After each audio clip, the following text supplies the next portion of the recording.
Get out of my neighborhood! The Mafia boss rushed toward her, pointing straight at Maya by the iron gates. You have 1 minute to grab your trash and clear out. Dominic Bellavita reached her before anyone near the entrance could step between them. He tore the canvas tote from Maya's hand and flung it down across the stone walkway. Yellow gloves, folded cloths, a spray bottle, a ring of spare keys, and a small pack of wipes scattered at his feet. Maya bent to gather them. Dominic slapped her before her fingers closed around the first cloth. Her face snapped to the side. Her hand touched the ground, not to catch herself, but to keep the tote from sliding too far from the gatepost. A few people near the entrance shifted back. Someone near the catering table pulled a cart 2 steps away. A woman by the front steps lowered her phone, then raised it again without speaking. Maya stayed low for 1 breath.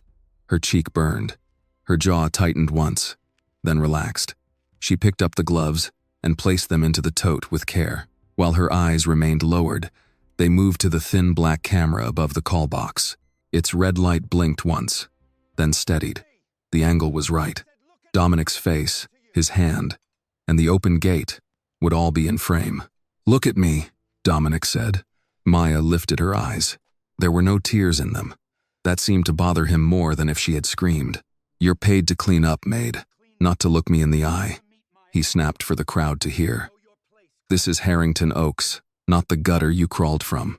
Maya reached for the spray bottle. As she did, her thumb brushed the inner fold of her collar. A tiny green light blinked beneath the fabric, then vanished. She adjusted the collar as if the slap had knocked it crooked.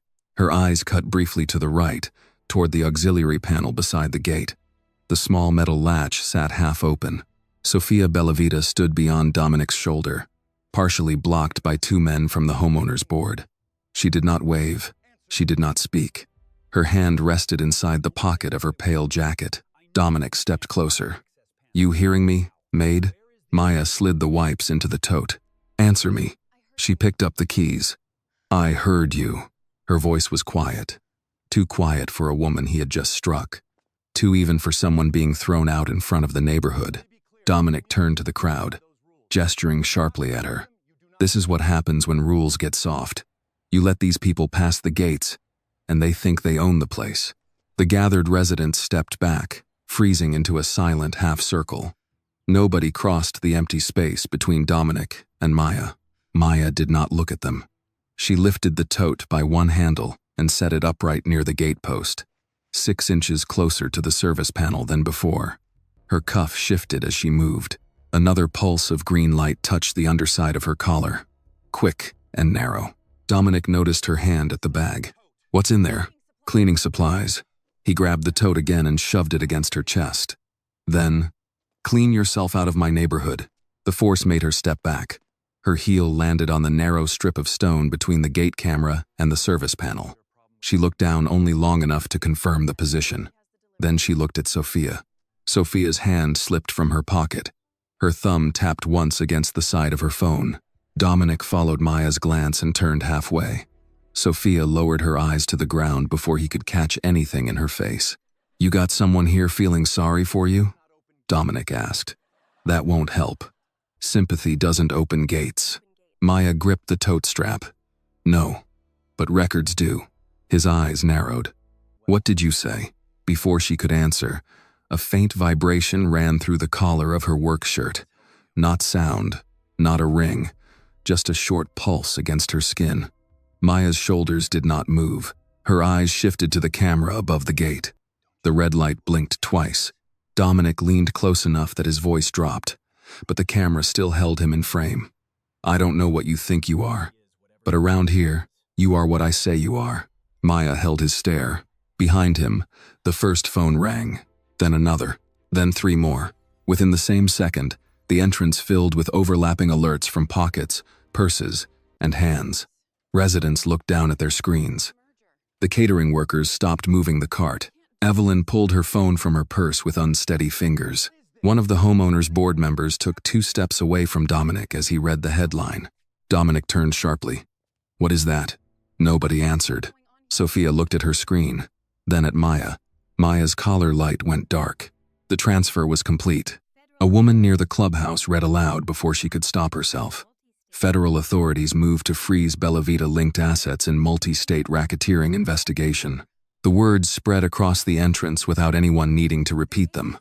Another man checked a different news app. A third person held up his phone. His face drained of color. Dominic stared at the people around him, as if they had betrayed him by reading. "That's fake," he said. "Put those phones away." No one did. Maya stepped forward, picked up the last cloth, and zipped the tote shut. She stood tall, her eyes fixed on him, completely unmoved by his glare. Beyond the iron gates, a black sedan slowed at the curb. Another pulled in behind it, then a third. Dominic saw them. His face changed, not all at once, but in pieces. First the eyes, then the mouth, then the hand that had pointed at Maya a minute earlier. He looked back at her. For the first time since he had rushed toward her, he did not speak. Maya stood with the canvas tote against her side. The mark on her cheek had deepened, but her voice stayed level. "You gave me 1 minute," she said. The gates began to open behind him. Maya looked past Dominic to the cars now stopping outside Harrington Oaks. "I used it." 3 months before the gates opened behind Dominic Bellavita, Harrington Oaks had let Maya Williams in through the service lane at 7:28 on a Tuesday morning. The guard checked his tablet, glanced at her canvas tote, and lifted the security arm. "Hartwell residence. 3rd driveway on the left. Don't park in front." Maya nodded and walked through. Maya walked the rest of the way. Maya walked briskly, calculating turn counts while logging security blind spots, hidden cameras, and patrol routes. The Hartwell house sat behind a clipped hedge and a narrow brick walkway. Maya rang the side bell, not the front. The woman who opened the door was small, silver-haired, and neatly dressed in beige slacks and a pale green blouse. She wore her wedding ring even though the file said her husband had been dead 8 years. "You must be Maya," she said. "Yes, ma'am. Maya Williams. Mrs. Hartwell is fine. Come in through here. Most people use the kitchen door." Maya stepped inside and wiped her shoes on the mat. Inside, the house was quiet. Mrs. Hartwell, a neat, silver-haired widow, briefly outlined the household layout. Maya listened, asked only necessary questions, and memorized the floor plan. Mrs. Hartwell pointed out the pantry, the laundry room, the linen closet, the powder room for guests, and the small sitting room she called the morning room, though Maya suspected nobody under 60 used that phrase anymore. Maya listened, asked only necessary questions, and remembered everything. Work began at once. She emptied the dishwasher, wiped down the counters, changed the kitchen towels, stripped the guest bed, and carried a basket of folded sheets upstairs without brushing the banister. Mrs. Hartwell watched from time to time, not suspiciously, but with the curiosity of a woman who had spent most of her life managing households and could tell the difference between careless help and careful hands. "You've done this before," Mrs. Hartwell said near noon. "Yes, ma'am." "Private homes?" "Some. Mostly short-term jobs." "You're very quiet." "I don't like getting in people's way." Mrs. Hartwell accepted that. People in Harrington Oaks liked quiet workers. They liked help that entered through side doors, moved through rooms without leaving a personal story behind, and understood when not to make eye contact during family disagreements or financial phone calls. Within a week, Maya mapped the neighborhood routines. Maya also learned the rhythm of the neighborhood. At 8:10 each morning, a black SUV with tinted windows passed Mrs. Hartwell's house and turned toward the largest property at the far end of Harrington Oaks. At 8:15, the guard at the main gate stood straighter. At 8:17, anyone walking a dog near the clubhouse found a reason to move to the other side of the street. The first time Maya saw Dominic Bellavita in person, she was carrying a bag of laundry from Mrs. Hartwell's bedroom to the utility room. Through the front window, she saw him step out of the SUV near the clubhouse entrance. 3 men moved with him, not beside him exactly, and not behind him exactly. Close enough to obey, far enough not to crowd him. Mrs. Hartwell, standing near the window with her reading glasses in her hand, stopped speaking in the middle of a sentence. Maya kept walking. "Is that Mr. Bellavita?" she asked without turning her head. Mrs. Hartwell took a moment before answering. "Dominic." "Yes." He chairs several committees here. Homeowners Board, and the Foundation Board, and the Redevelopment Partnership. He likes to be involved. The last sentence was careful. Too careful. Maya placed the laundry basket on the counter. I see. Mrs. Hartwell looked at her then. It's best to be polite with him. I'm polite with everyone, ma'am. I'm sure you are. Mrs. Hartwell folded her glasses and set them on the table. With Dominic, be extra polite. That afternoon, Maya cleaned the silver in the dining room while Mrs. Hartwell hosted 2 neighbors for tea. The women spoke about property taxes, church donations, a grandson starting law school, and the Bella Vita Foundation's spring brunch.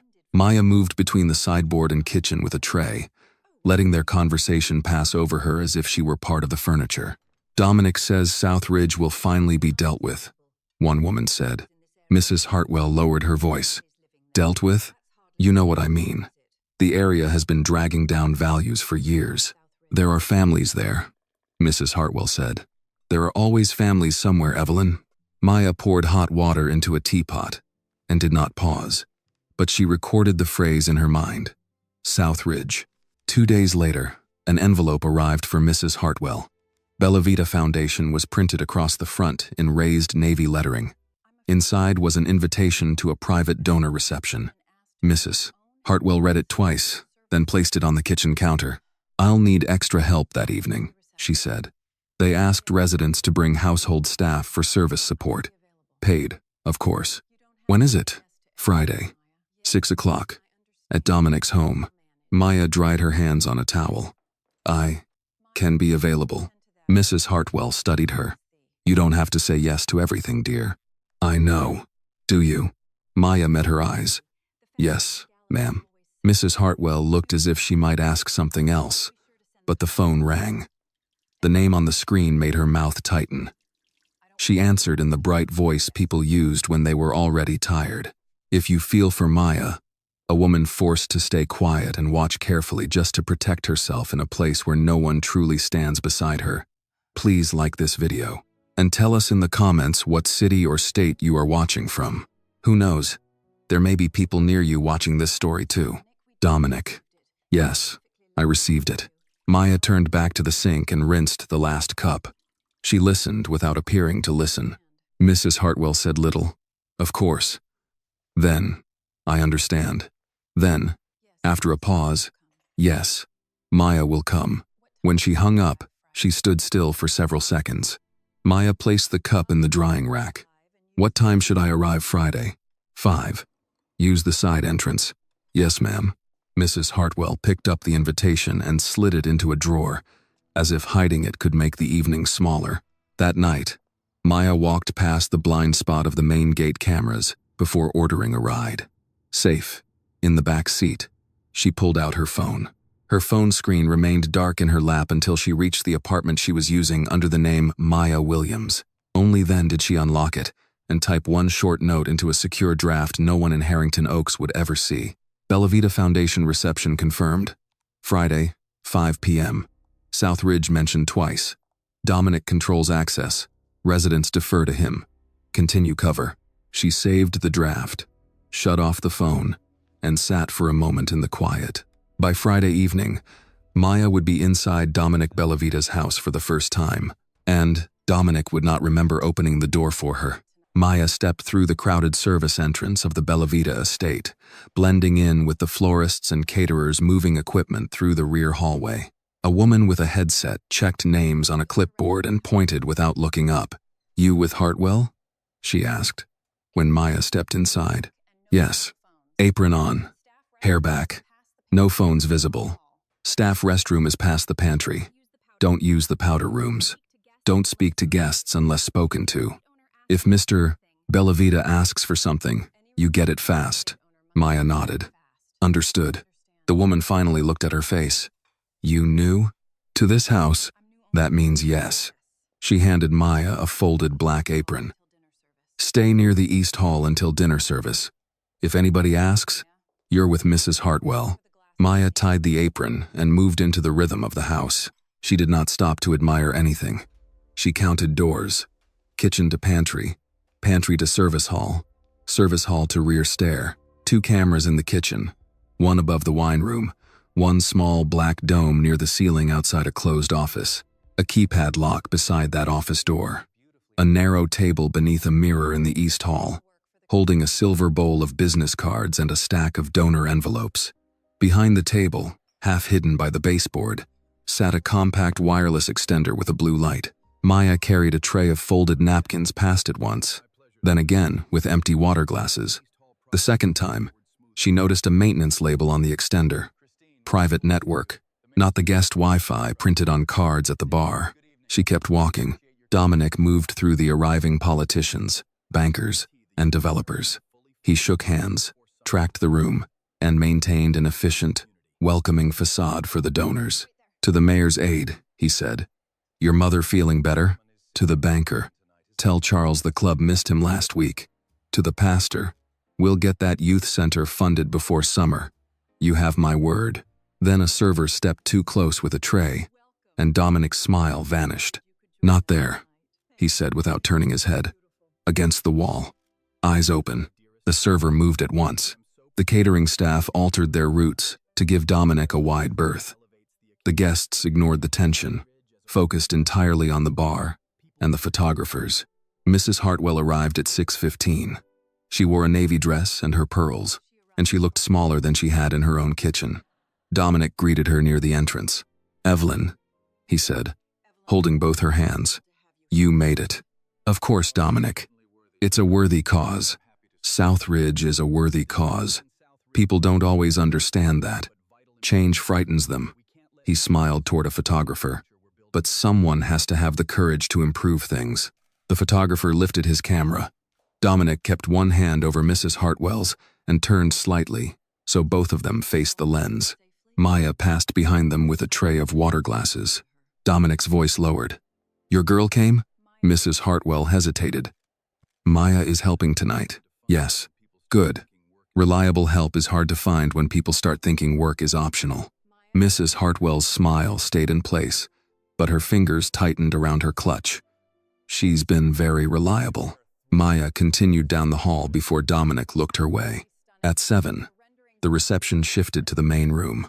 A promotional display detailed the Southridge development phases, using terms like revitalization and partnership to mask the displacement of local residents. Maya cleared empty plates near the display, tracking Dominic's movements. Maya carried a tray of deviled eggs between two clusters of guests and stopped near the donor table when an older man asked for a napkin. "You folks are moving fast on Southridge," the man said to Dominic. "Council hearing is next month, isn't it?" Dominic took a glass from a passing tray. "Next month, officially, unofficially. Decisions get made before people sit behind microphones." A few men laughed. The city councilman glanced around, then smiled as if the comment had been a joke. "Now, Dom, don't get me in trouble." "I keep people out of trouble," Dominic said. "That's why they come to me." Maya placed fresh napkins on the table. Her hand passed near the stack of donor envelopes. Several were already sealed. One had a name printed in the corner that matched a shell company from a public filing she had seen 2 nights earlier. She did not touch it. She only read the name once and moved on. Near the East Hall, the developer from Nashville leaned close to Dominic. "What about holdouts?" Dominic did not answer right away. He waited until a server walked past, then took 2 steps toward the corridor. Maya turned with a tray of empty glasses and entered the hall from the other direction. She lowered her pace just enough to remain useful, not enough to look interested. "The holdouts always talk big at first," Dominic said. "Then the inspections start. Liens show up. Insurance gets nervous. Banks stop returning calls. People move when staying becomes expensive." The developer nodded. "And the church parcels?" "Handled." "The pastor?" Dominic smiled. "Funded." Maya slid 2 empty glasses onto her tray. The phrase settled into place with the others. Inspections, liens, insurance, banks, funded. Not one threat spoken plainly. Nothing for a frightened witness to repeat without sounding confused. That was the kind of power Dominic preferred. He did not need to shout when paperwork could do the pushing. The headset woman appeared at the end of the hall. "You. Hartwell's help. Kitchen needs you." Maya turned at once. "Yes, ma'am." In the kitchen, the pace had tightened. Plates came in half full and went out replaced. Someone had spilled sauce near the stove. A line cook muttered under his breath while wiping it up. Maya took a stack of salad plates to the service counter and returned with a tray of clean forks. As she passed the rear hallway, a woman's voice said, "Maya." It was quiet, but deliberate. Maya did not stop. She slowed near the pantry shelves as if checking where to place the forks. Sofia Bellavita stood by the side counter with a glass pitcher in her hand.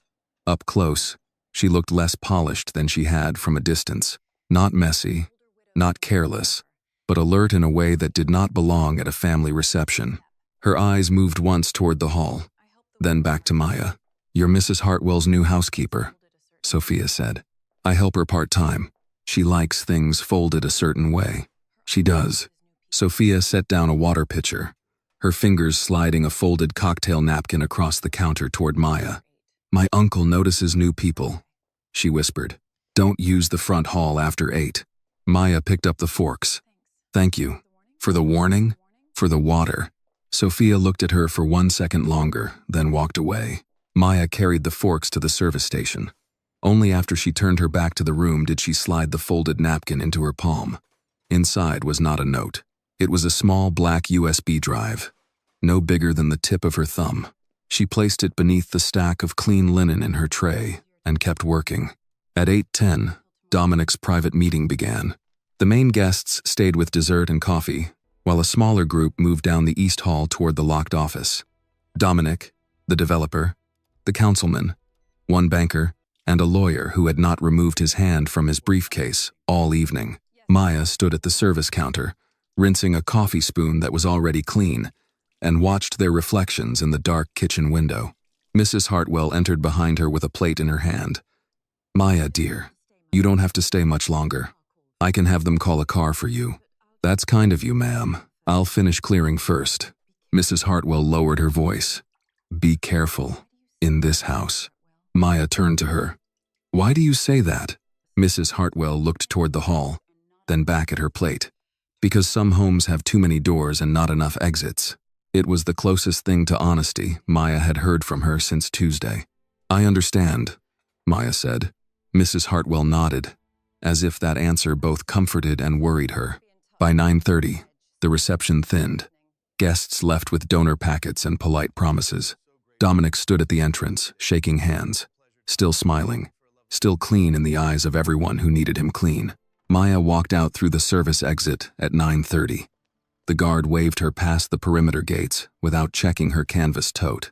Once clear of the security cameras, she secured the USB drive in her inner pocket. She had the data needed to dismantle the network. Maya did not open the USB that night. She secured the drive in her canvas tote beneath her cleaning cloths. Executing a standard counter-surveillance route, she took a rideshare to a distant retail center, switched vehicles across the lot, and arrived at her safe house apartment. Inside, she locked the door, set the tote on the kitchen table, and waited. 1 minute, 2, 3. The apartment remained still. She extracted the unmarked black USB drive and prepared her equipment. Maya retrieved a metal case from the false bottom of her cleaning caddy, assembling a slim tablet, a shielded adapter, and data cables across the table. The tablet powered on without a sound. Maya connected the adapter first, then the cable, then the USB. The screen stayed dark for several seconds before a gray box appeared. Encrypted volume detected. Maya monitored the interface as the system bypassed the initial hardware layer. A second message appeared. Authentication required. Local certificate unavailable. A third box loaded, slower than the first two. Names began appearing in a directory preview. Not full files, only folder titles and partial indexes. Maya read them once, then again. Offshore ledgers, Southridge acquisition list, payment channels, shell companies, private donor accounts, council contacts, witness management.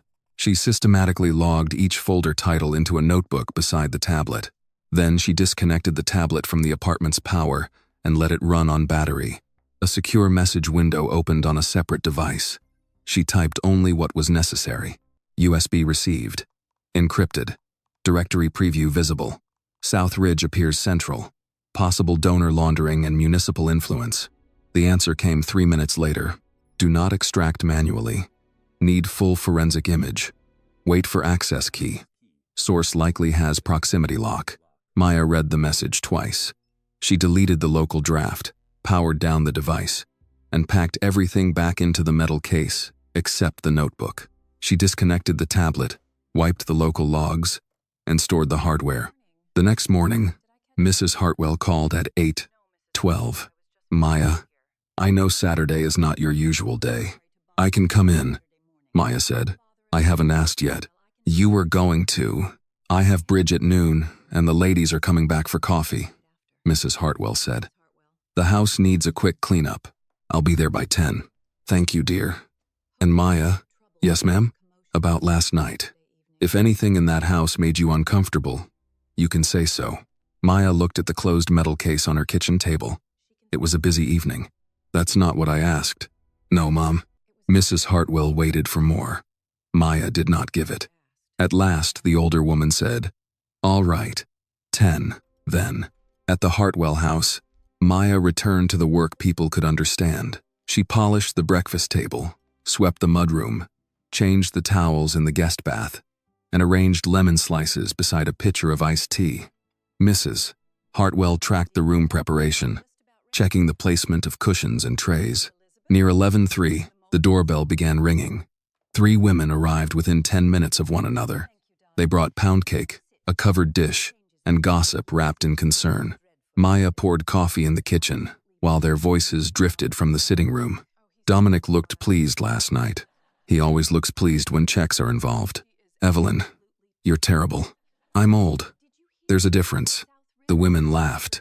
Then one of them lowered her voice. My nephew says Southridge is a done deal.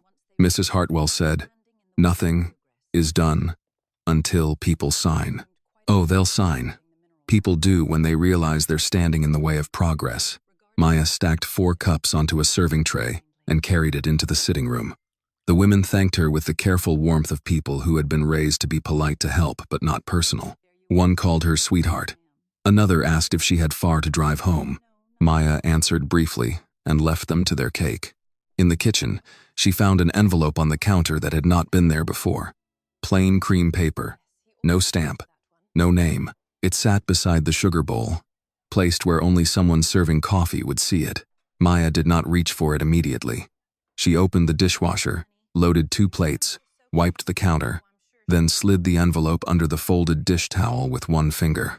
She waited until the women were discussing a church fundraiser before she stepped into the pantry. Inside the envelope was a single recipe card for pecan pie. The handwriting was neat, old-fashioned, and not Sophia's. On the back, in a different hand, were 3 short lines. He changes keys Sunday night. Use within 48 hours. Do not take it near any house computer. Maya scanned the operational intel. The recipe card served as a perfect cover to pass through the household undetected. From the sitting room, Mrs. Hartwell called. Maya, would you mind bringing more hot water? Yes, ma'am. Maya slipped the card into the pocket of her apron and returned with the kettle. Maya cleared the coffee service as the guests departed. Once they were gone, Mrs. Hartwell stood by the sink, cleaning the remaining cups. You're quiet today, she said. I'm usually quiet. Quieter then. Maya wiped the table. Long night. Mrs. Hartwell looked toward the hallway. Sophia came by this morning before you arrived.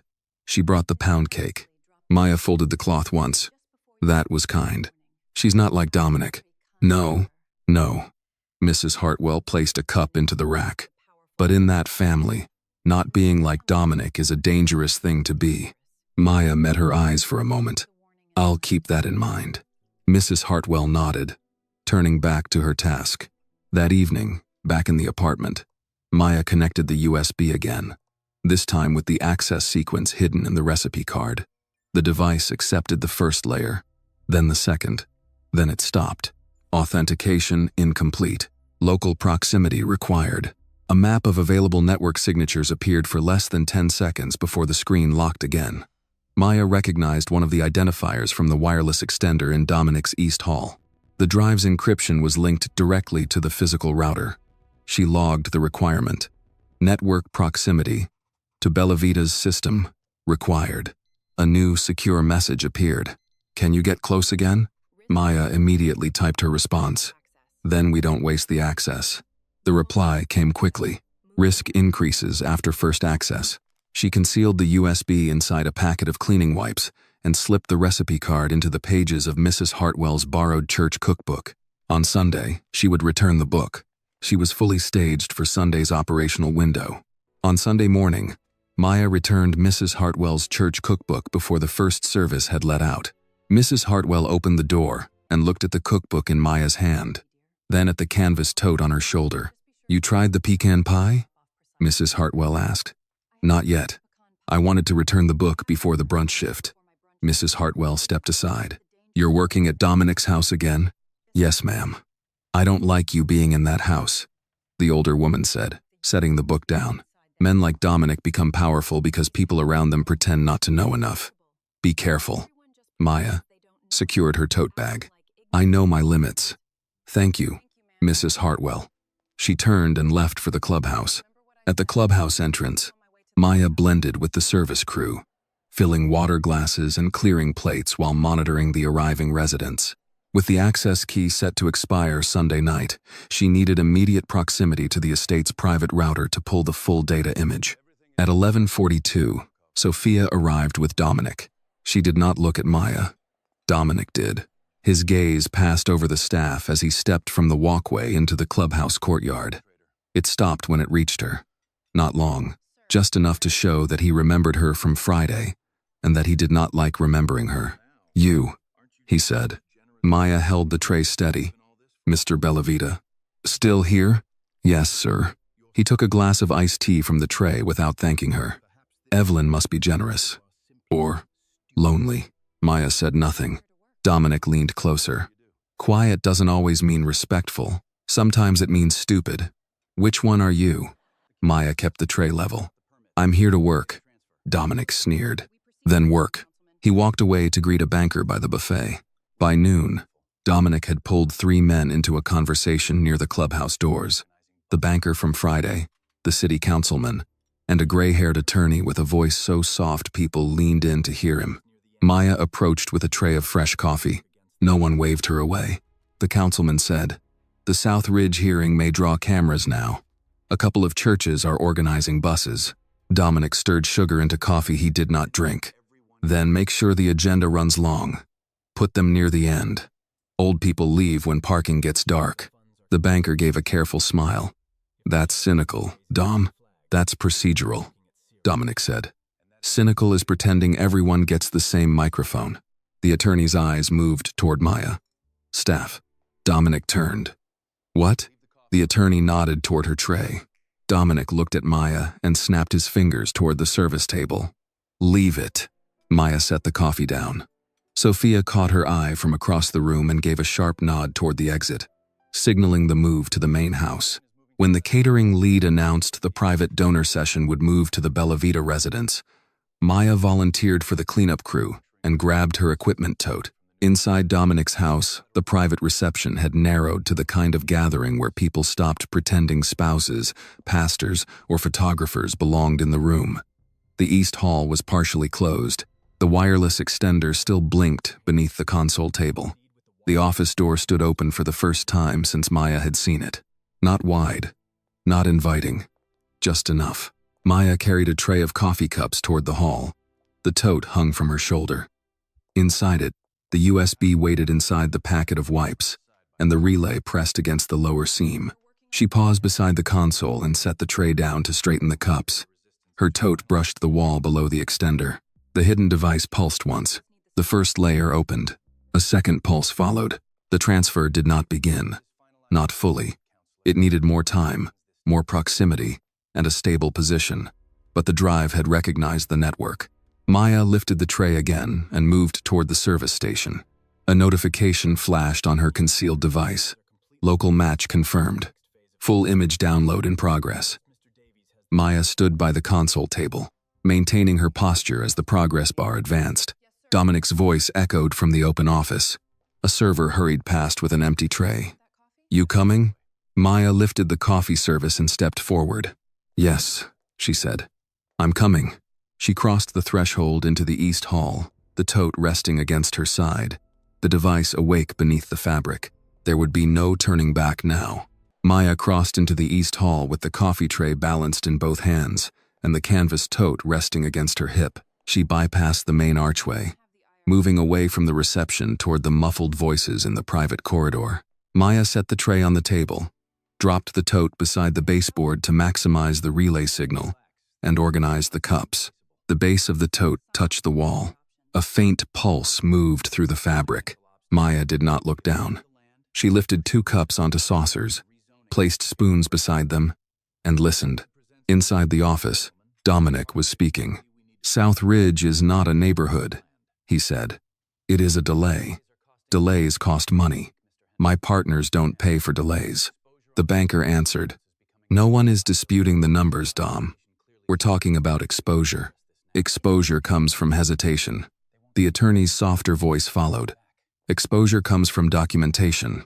Dominic let a laugh. "Then don't document what doesn't need to exist." Maya picked up the tray again and stepped into the office. 5 men stood around a wide desk, coffee forgotten, papers arranged in small stacks. Dominic stood at the center, one hand on the back of a leather chair. The banker was near the window. The city councilman stood by a bookshelf, checking the door as if he already regretted being inside. The attorney held a folder flat against his chest. The developer from Nashville leaned over a map spread across the desk. Dominic looked up when Maya entered. "Who sent you?" "Coffee service," Maya said. "I didn't ask for coffee." The developer reached for a cup. "I did." Dominic kept his eyes on Maya. "Set it there." She placed the tray on a side table, scanning the room. 3 cameras were mounted. Only one showed an active link. She logged the hardline network port below the sideboard and the router concealed behind the Civic Awards. The signal strengthened. Maya adjusted the service items, tracking the link between the hallway relay and the router through the open door. "Leave the door," Dominic said suddenly. Maya's hand paused on the tray. He smiled. "You were about to close it, weren't you?" "No, sir." "Good. Then leave it." "Yes, sir." Maya stepped back, keeping her pace ordinary. The attorney waited until she was near the door before speaking again. "We should not use names in this room." Dominic picked up his cup. "You charge me $800 an hour to be nervous? I charge you to keep you free." "That's what I thought." Maya stepped back into the hall and knelt by the tote. Her fingers verified the connection through the outer pocket. The indicator on the wipes packet stabilized. Connection established. She pulled out a stack of napkins and stood. "From the office," the councilman said. "The hearing cannot look fixed." Dominic answered. "Then don't make it look fixed. Make it look tired. Put South Ridge, after zoning appeals, sanitation updates, school parking, whatever nonsense fills the room. By the time they speak, half the cameras will be gone," the developer said. "And the holdout list?" "In the folder." "Names?" "Addresses," Dominic said. "Names make people emotional. Addresses make them removable." Maya folded the napkins over her arm and walked back into the office. "More napkins," she said. She placed the extra napkins on the side table near the router. Her collar transmitter began recording the audio feed while she mapped the red-circled South Ridge parcels on the desk. Dominic followed her gaze. "You read maps?" Maya looked at him. "I clean around them." The banker gave a short, uncomfortable breath that almost became a laugh. Dominic did not join him. "You work for Evelyn," he said. "Yes, sir." "How long?" "A few weeks." "And before that?" "Other houses." "What houses?" Maya met his eyes just long enough. The kind where people ask before they check references. The room quieted. Dominic set his cup down. "Careful." Maya lowered her eyes as the collar device pulsed. The encrypted packet transfer initiated. She stood fast, keeping Dominic's attention locked onto her to clear the hallway perimeter. "I apologize," she said. "No, you don't." Dominic stepped around the desk. "That's the thing about people who learn manners from necessity. They can perform them, but they don't believe them," the attorney said. Dominic raised a hand without looking away from Maya. "I'm having a conversation." Maya stood still. He moved close enough to lower his voice while keeping it audible. "You were in the hall Friday. You're in the hall today. Always just close enough. You looking for something? Dirty cups, Maya said. His eyes hardened. The developer shifted his weight. The councilman checked his watch. The banker looked at the floor. Nobody wanted the conversation, but nobody stopped it. Dominic picked up the nearest coffee cup and tilted it until dark liquid spread across the side table and dripped onto the lower shelf. There, he said. Found something. Maya reached for a cloth from her apron pocket. Yes, sir. She knelt to wipe the shelf. She knelt, angling her shoulder transmitter directly toward the router, while the hallway relay sustained the download. The attorney shut his folder. We should continue this later. Dominic ignored him. No. Let her finish. She's here to work. Maya cleaned the shelf, then the table leg, then the floor beneath it. She replaced the wet cloth with a dry one. She kept her hands moving while her eyes took in the room. Folder locations, map markings, the attorney's briefcase, the councilman's phone face down, Dominic's office computer still closed, a small external drive plugged into a dock near the sideboard. That drive mattered. Dominic saw her glance. What now? Coffee reached the cord, Maya said. She shifted the wastebasket slightly and leaned toward the sideboard. The external drive had a silver sticker on one edge, half peeled, no label. But the cable ran to the dock connected to the local system. The collar pulse turned steady for 3 seconds. Data capture initiated. Dominic stepped toward her. Maya stood before he reached her, cloth in hand, eyes down. It's clean. He took the cloth and dropped it back onto the wet spot. Do it again. Maya bent down to clean the surface. The data connection held. The office voices resumed above her because men like Dominic could humiliate someone and continue business in the same breath. The banker said, If assets move before the hearing, questions start. Dominic answered, Assets won't move before the hearing. They'll be pledged. Different word, same result. The attorney muttered, Not if anyone connects the foundation accounts. Dominic said, No one will. Maya wiped the same patch of floor a second time. The collar gave one final pulse, longer than the others. First capture complete. She stood, placed the cloth in her apron pocket, and lifted the empty cups onto the tray. Dominic watched her leave. At the door, he said, Maya, you know what I dislike most in a house? No, sir. People who forget which rooms they're allowed to enter. Maya held the tray level. I'll remember. Dominic smiled without warmth. See that you do. She retrieved her tote from the hall as the office door closed behind her. Walking back toward the kitchen lane, she verified the encrypted files on her local unit. The initial data capture was secure. Maya did not leave Dominic Bellavita's house with the first capture in her tote. She left with it in pieces. The device had pulled fragments, not files. Voices tied to timestamps. A partial index of the office drive. A clean read of the wireless extender. Enough to prove that Sophia's USB could speak to Dominic's system. Not enough to make the system confess. That night, in the small apartment where nothing on the lease belonged to her real life, Maya laid the tools on the kitchen table and opened the secure viewer. The captured data loaded in silent blocks. Some sections were gray and unreadable. Others showed directory names she had already seen. A few new lines appeared beneath them. Emergency Transfer Protocol. Foundation Reserve Account. Municipal Support Schedule. Southridge Pressure File. She copied each visible title by hand. Then she opened the audio clip from Dominic's office. His voice filled the kitchen. Low and certain. Addresses make them removable. Maya stopped the recording. She listened once more. Addresses make them removable. She saved the clip into the encrypted archive and shut the screen down. For a long moment, she sat with both hands flat on the table, not shaking, not resting, holding herself still enough to think. A message arrived through the secure channel. First capture received. Strong indicators. Still incomplete. Need access key for full image. Maya typed back. Sophia has more. The response came after a pause. Can you reach her safely? Maya looked at the clock. 11:48 p.m. Harrington Oaks would be quiet now, but quiet did not mean empty. Dominic had men who drove late, guards who remembered faces, neighbors who noticed unfamiliar cars more quickly than they noticed cruelty. She answered. She will reach me. The next morning, Mrs. Hartwell had a doctor's appointment at 10 and asked Maya to come early. Maya arrived through the service gate at 8:05, carrying the canvas tote and a small container of banana bread. Mrs. Hartwell had insisted she take home and then bring back because a woman should not be expected to finish baked goods alone. The guard checked her name and waved her through. This time he looked at the tote a second longer. "Busy weekend?" he asked.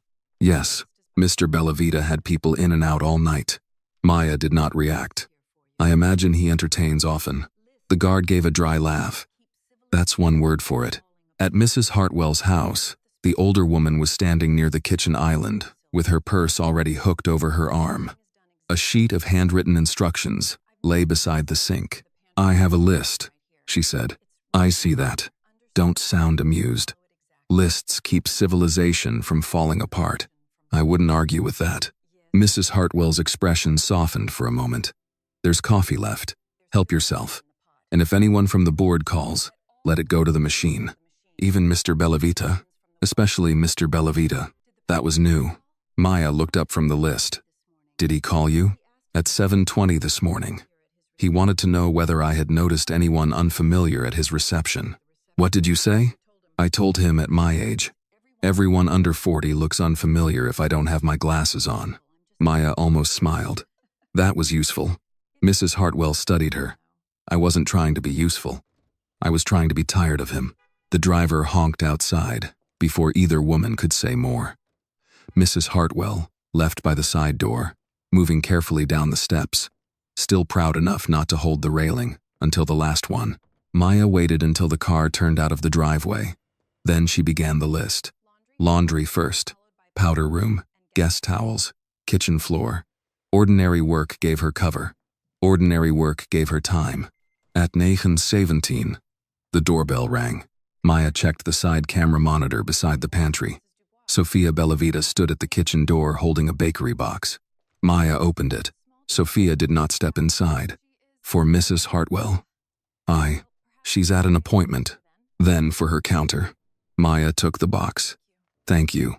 Sophia's eyes flicked toward the street, then back to Maya. "My uncle is asking questions. I heard. He thinks someone on the catering staff picked up something they shouldn't have." "Did they?"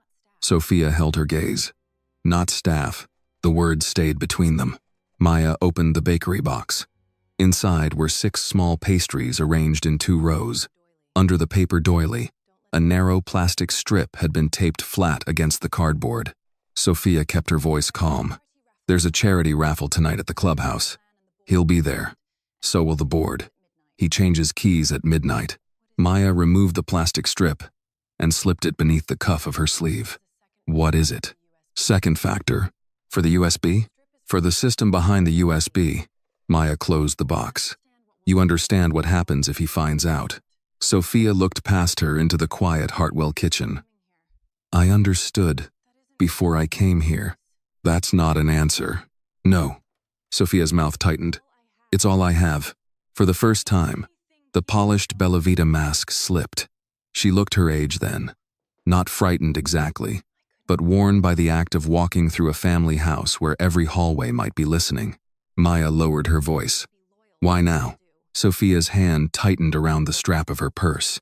"Because files don't ask me to be loyal. People do. And the people asking are the reason the files exist."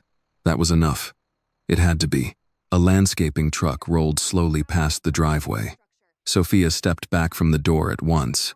"Tonight," she said, "do not use the main router. He watches it. Use the gate auxiliary system if you can. It mirrors more than he thinks." Maya nodded once. Sophia turned to leave, then paused. "He noticed you don't flinch," Maya said. "I'll remember that."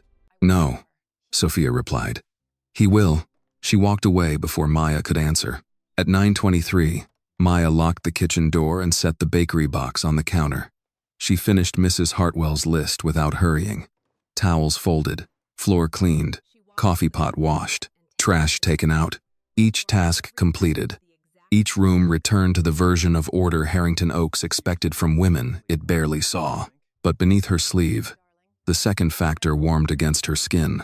That evening, the clubhouse raffle brought out the neighborhood in soft clothes and harder alliances. Maya worked near the refreshment table, replacing plates of cheese, crackers, fruit, and small squares of sheet cake. Dominic arrived shortly after 7. He did not greet her this time.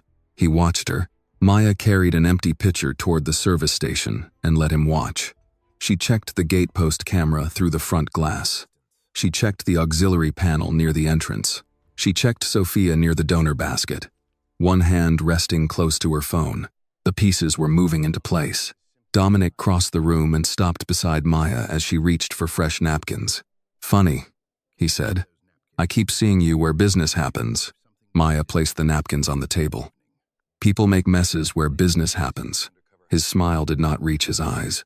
"And you clean them up?" "When I'm paid to." He leaned closer. "Who pays you, Maya?" She looked at him then, calm enough to make his jaw set. "Mrs. Hartwell," she said. Dominic held her gaze for another second, then stepped away. Across the room, Sophia dropped a raffle ticket into the donor basket. Maya saw the folded corner. Another signal. Not yet. Soon. By midnight, the keys would change. By then, Maya needed the gate auxiliary system, the second factor, Sophia's timing, and Dominic's attention somewhere else. She lifted the tray and moved toward the entrance.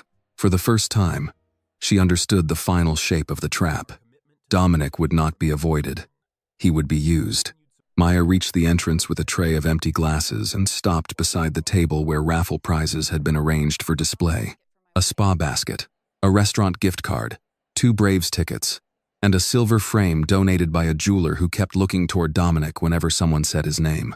The clubhouse doors stood open to the drive. Beyond them, the iron gates were visible through a line of parked cars and clipped hedges. The gatepost camera held a clear angle across the entrance, and the auxiliary panel sat low beside the call box, half hidden by a square planter. The gate system was close, but not close enough.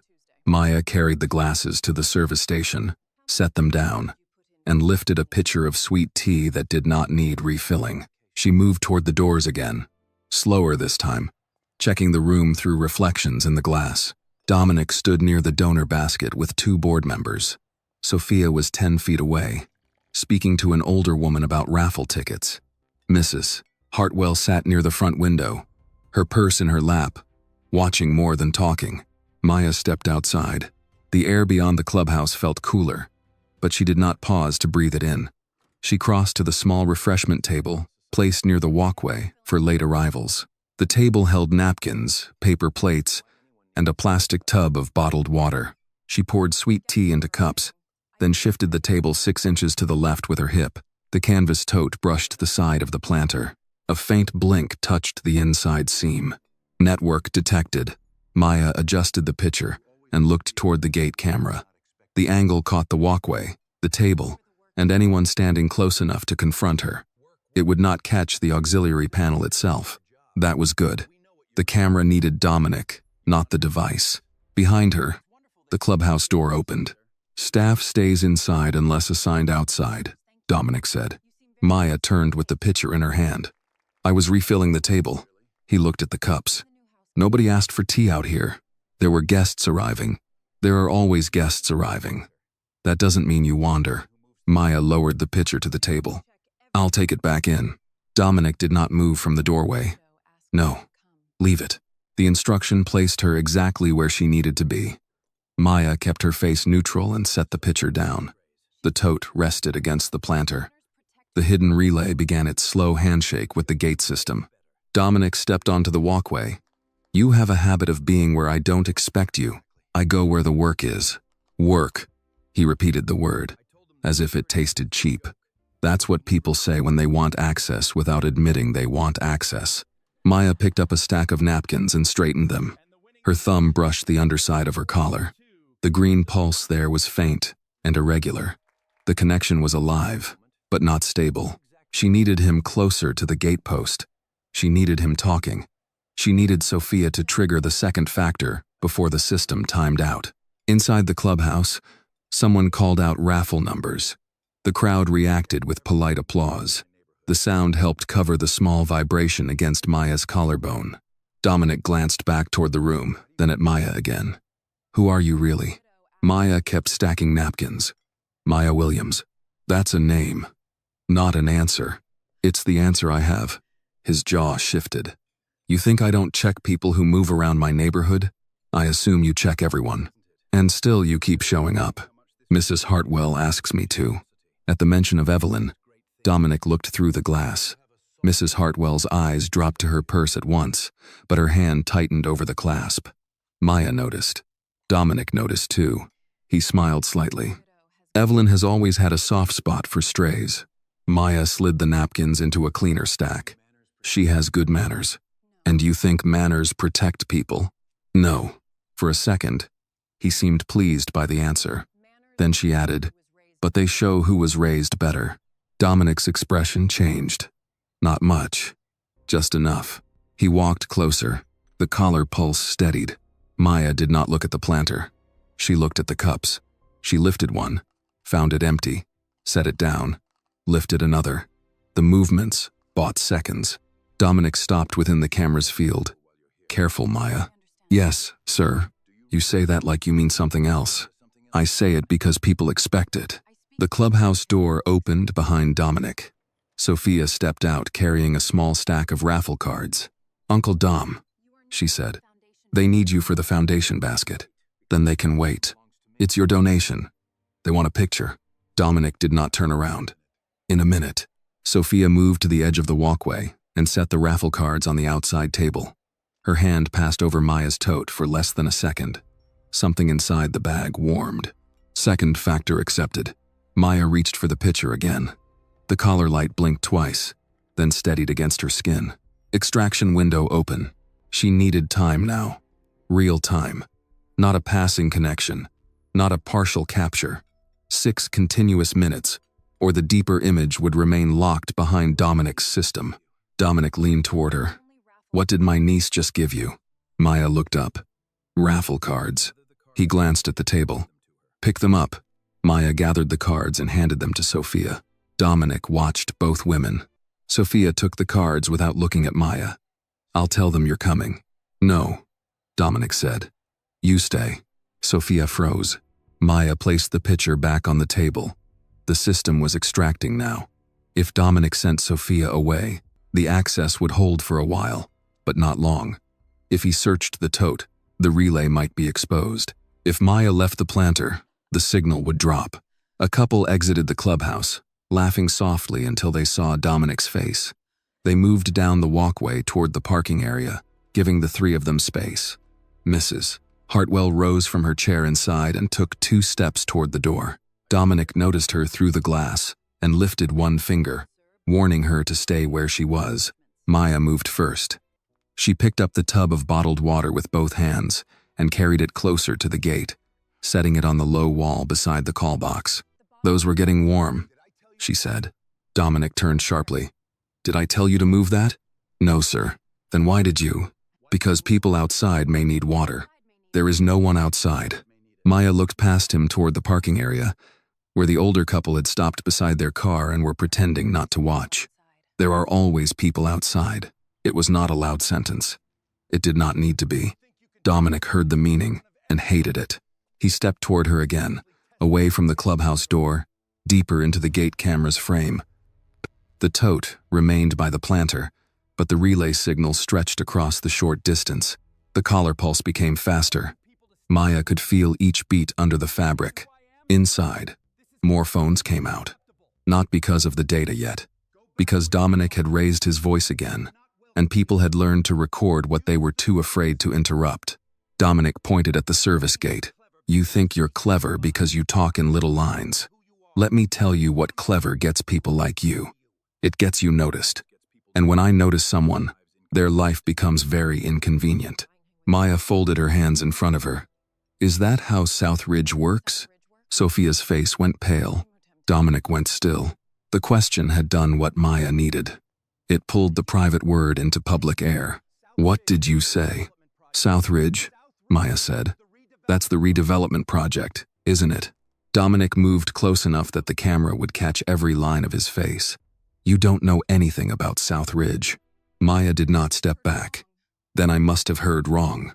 You hear what you are paid to hear. I'm paid to clean. And that is all you are going to do if you want to keep working in this city. The collar pulse held steady. 1 minute. 2. The extraction continued. Mrs. Hartwell came through the clubhouse door at last. Dominic, that is enough. He turned on her. Go back inside, Evelyn.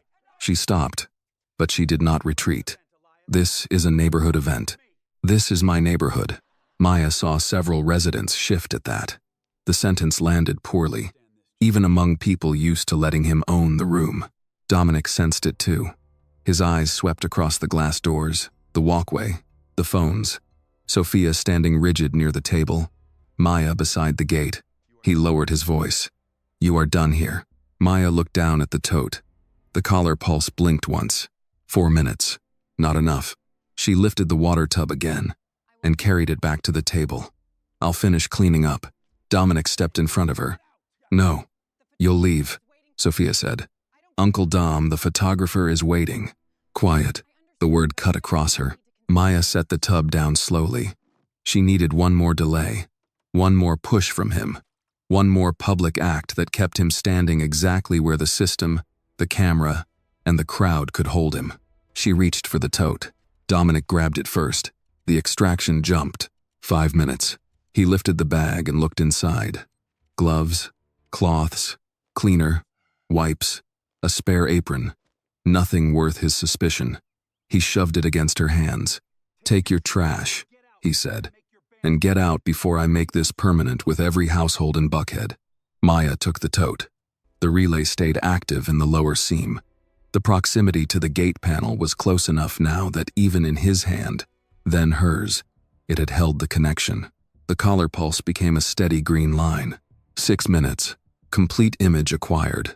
At that exact second, a phone inside the clubhouse rang with a news alert. Then another. Then 5 more. The sound moved through the room and out through the open doors, spreading across the entrance in a sudden wave of chimes and vibrations. Dominic turned toward the noise. Maya looked at Sophia. Sophia looked at her phone and breathed out. The trap had closed. The first alert came from a woman standing just inside the clubhouse doors. She looked down, frowned, and tilted her screen away from the sun. Then a man at the registration table checked his own phone. Then, another phone chimed from the pocket of a board member who had spent the last hour laughing at Dominic's jokes. Within seconds, the brunch no longer belonged to Dominic Bellavita. People stopped talking. Raffle cards hung loose in hands. A volunteer near the dessert table forgot the knife halfway through cutting a sheet cake. The photographer lowered his camera. Someone whispered, "Is this real?" And nobody answered, because everyone was reading the same headline in slightly different words. Federal authorities moved to freeze Bellavita-linked assets in multi-state racketeering investigation. Dominic stared through the open doors at the people inside. Put those phones away. No one moved quickly enough. I said, put them away. A few hands lowered, but the screens remained lit. That was the first crack Maya saw. Not fear disappearing, not courage arriving, only hesitation shifting direction. For years, Dominic had been the man people watched before deciding what to do. Now they were watching their phones. Sophia stood still beside the table, both hands wrapped around the raffle cards. Her face showed nothing except the kind of control that had to be held in place. Mrs. Hartwell stood near the doorway, no longer stepping forward, no longer stepping back. Dominic turned to Maya. The tote was still in her hand. What did you do? Maya looked at him. I picked up my things. His eyes dropped to the bag. Give it to me. No. The word was quiet, but it crossed the space between them with more force than a shout. Dominic blinked once. He was not used to hearing no from someone in a work apron. You don't tell me no, he said. Maya shifted the tote behind her leg. I just did. His hand came up. Not fast this time. Not careless. He meant to seize the bag. Before he could, Mrs. Hartwell spoke from the doorway. Dominic, don't touch her. Everyone turned. The older woman's voice was not loud, but it was clear. Her hand still trembled around her purse strap, yet she stayed where she was. For a moment, Dominic looked almost offended that she had addressed him in front of others as if he were a misbehaving guest rather than the owner of the room. Evelyn, he said, smoothing his tone with effort. "You're confused." "No," she said. "I was confused for a long time. Not now." The statement moved through the onlookers more sharply than the news alert. A board member took one step away from Dominic. The catering supervisor motioned her staff back from the entrance. The photographer lifted his camera again, not for a pose donor picture this time. Dominic saw that too. He pointed at him. "You take one picture, and you'll be hearing from my attorney before dinner." The photographer lowered the camera halfway, then glanced at the headline on his phone and did not lower it the rest of the way. Maya took that moment to move the tote from her right side to her left. The relay inside had gone cool. Its work was done. Now the bag was evidence, and evidence had to be protected. Beyond the gates, the first black sedan slowed at the curb. Dominic saw it over Maya's shoulder. His face tightened, but he recovered quickly. Men like him did not survive by panicking in public. They survived by naming every disaster a misunderstanding before anyone else could name it a crime. "That has nothing to do with me," he said to the crowd. "Media garbage. Some clerk files paperwork, and suddenly every fool with a phone thinks he understands business." A second sedan stopped behind the first. Sophia finally set the raffle cards down. Her voice came out steady. "It is not media garbage." Dominic turned on her. "Go inside." "No." The second no landed harder than the first. His expression changed. Maya watched it happen. Anger first, then calculation, then a flash of something close to recognition. Not full understanding. Not yet. But enough to know Sophia was not simply a niece standing in the wrong place. "What did you give her?" Dominic asked. Sophia said nothing. "What did you give her?" Mrs. Hartwell stepped farther into the doorway. "Dominic, stop." He ignored her. "Sophia." The clubhouse had gone quiet enough that the faint idling of the sedans beyond the gates reached the walkway. 3 people in dark suits stepped out of the first car. They did not hurry. One adjusted his jacket. Another spoke briefly into a phone. A third opened the rear door of the second sedan and waited. Dominic looked toward the gatehouse. "Tell them this is private property." The gate attendant, visible through the glass booth, did not move. He was reading something on his monitor. His face drained of color. Dominic raised his voice. "Open the speaker and tell them this is private property." The attendant reached for the control panel, but not the speaker. The main gate began to open. Dominic took a step toward it. "Who authorized that?" A man in a dark suit entered first, carrying a folder beneath one arm. He was calm in the way older military men and federal agents often were calm, not because nothing was happening, but because the next 5 steps had already been decided before he arrived. "Dominic Bellavita?" he asked. Dominic straightened. "Who are you?" "Daniel Price, Federal Bureau of Investigation." The words changed the air at the entrance. Someone inside the clubhouse whispered a prayer. Another person backed into a chair and steadied it with both hands. Dominic gave a hard smile. "If you have questions, call my attorney." Price opened the folder. "We have a federal warrant authorizing seizure of specified electronic devices, business records, and financial instruments connected to Bellavita Foundation, South Ridge Redevelopment Partners, and associated entities listed herein. We also have asset freeze orders signed this morning." "This morning?" Dominic repeated. Price did not answer the implication. "You'll step aside while my team secures the premises. This is a gated community." "Yes," Price said. "And now it is a secured scene." Dominic looked around for support. He found residents staring at the ground, board members checking their phones, staff pressed back against the walls, Sophia standing apart from him, and Mrs. Hartwell watching with eyes that no longer looked uncertain. Then he looked at Maya. For the first time, the pieces began arranging themselves in his mind. The maid in the hall, the coffee spill, the quench about South Ridge, Sophia near the raffle basket, the tote by the gate, the alert arriving at the exact wrong second. His voice dropped. "Who are you?" Maya did not answer immediately. She set the canvas tote on the low wall beside her, opened the outer flap, and removed a slim card case from a hidden pocket beneath the lining. The movement was clean, practiced, and final. When she turned back, the gray work shirt and apron were still the same. The mark on her cheek was still visible. But the woman standing before him no longer belonged to the role he had assigned her. She opened the case. "Special Agent Maya Williams," she said. "Federal Bureau of Investigation."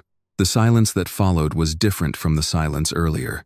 It was not the silence of people avoiding trouble. It was the silence of people watching trouble find its owner. Dominic stared at the badge, then at her face.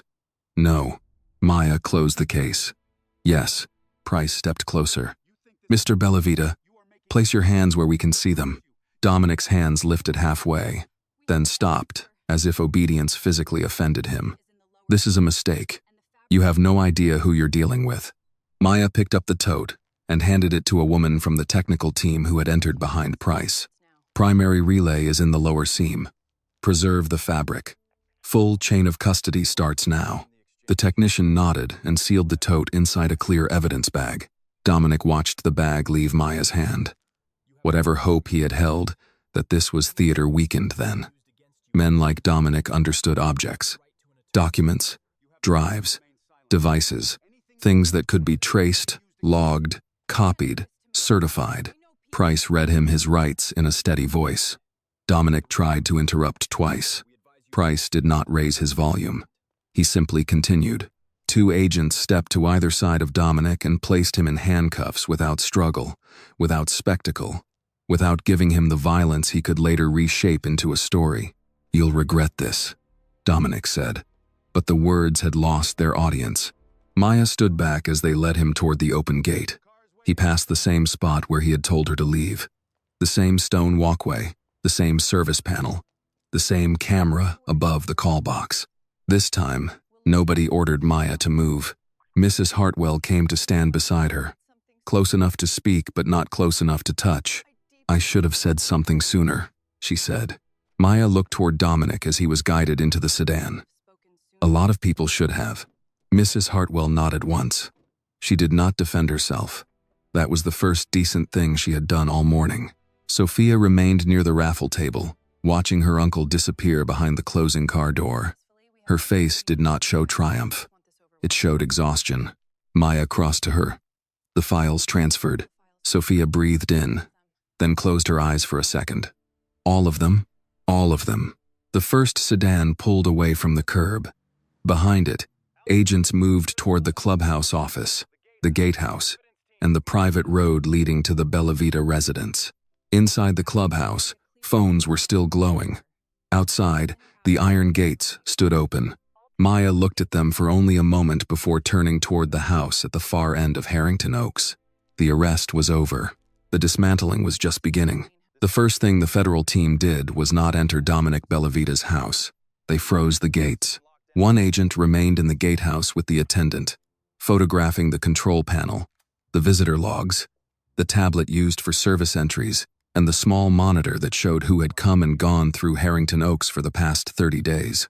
Another agent marked the auxiliary panel beside the call box, the same panel Maya had used without ever touching it directly. A third stood with the evidence bag containing her canvas tote and waited for the technical lead to initial the seal. Maya watched all of it from the edge of the walkway. She had spent months being invisible here. Now every object she had carried, every place she had stood, every ordinary movement she had made, had become part of a chain that had to be preserved cleanly. That was the part people never saw in stories about arrests. The quiet work after the dramatic moment. The gloves, the labels, the signatures, the photographs, the repeated spelling of names, the patient respect for procedure, because procedure was what kept powerful men from calling truth a misunderstanding. Agent Price came to her with a small recorder in his hand. "You all right?" Maya looked at him. "Operationally? As a person." She touched the side of her cheek with 2 fingers. The skin was tender but not broken. "I'm fine." Price did not argue.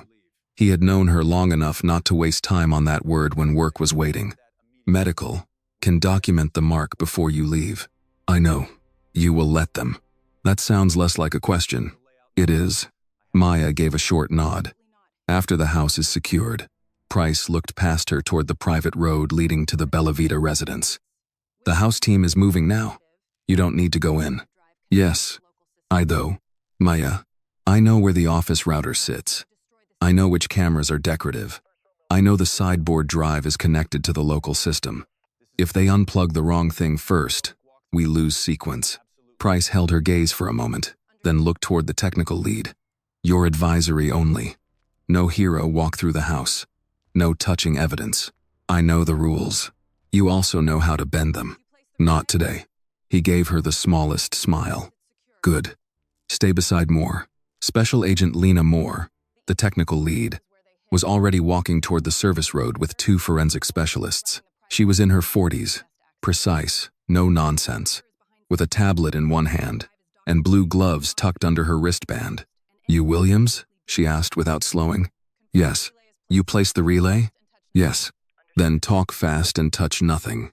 Maya fell into step beside her. East Hall console. Wireless extender under the table. Private network. Not guest access. Office router behind Civic Awards on the sideboard. External drive docked beside it. Office door may be open or closed depending on who got there after the arrest. Any booby traps? Digital. Possibly. Physical. Unlikely. He likes clean rooms and obedient people. Moore glanced at her. That a technical assessment? It's been reliable so far. They entered the Bella Vita house through the service door. The kitchen staff had already been moved outside and kept separate for interviews. The house, so busy hours earlier, felt abruptly emptied of permission. Plates sat stacked on counters. A coffee urn still glowed red. Someone had left a half-cut lemon on a board beside a knife. The ordinary remains of a party that had ended faster than planned. Maya did not look toward the main rooms. She led the team down the service hall and stopped before the east corridor. That table, she said. Extender underneath. Moore crouched. A forensic specialist photographed the area before touching anything. The blue light still blinked. Good, Moore said. Live capture first. Don't pull power. Maya looked toward the office. The door stood half open. Inside, the room had changed only in small ways. Papers were gone from the desk, or perhaps moved into drawers. The coffee stain Maya had cleaned was still faintly visible along the lower shelf of the side table. The framed Civic Awards remained in place, lining the sideboard like a wall of public gratitude. Moore pointed. Reuter, behind the awards, left of the mayoral certificate. Drive, dock near the right edge. The second specialist entered slowly, photographing the desk, the sideboard, the shelves, the doorframe. He did not hurry, and Maya respected him for it. Speed made mistakes. Dominic's lawyers would be waiting for mistakes. From the hallway, Price's voice carried through his phone. Asset freeze confirmed on primary accounts.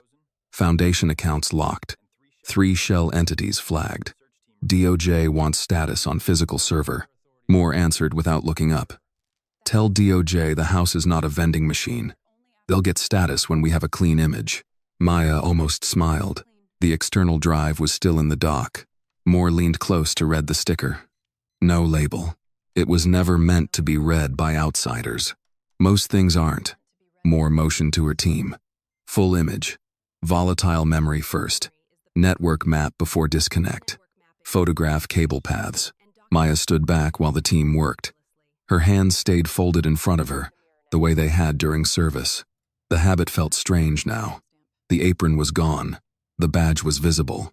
But her body still understood this house as a place where she had survived by appearing smaller than she was. A voice spoke from the doorway behind her. Did he know? Maya turned. Sophia stood just outside the office, escorted by another agent. Her face had lost the controlled polish from the clubhouse. She looked tired enough to be honest. Moore looked up sharply. She can't enter. I won't, Sophia said. I just need to know if he knew it was me.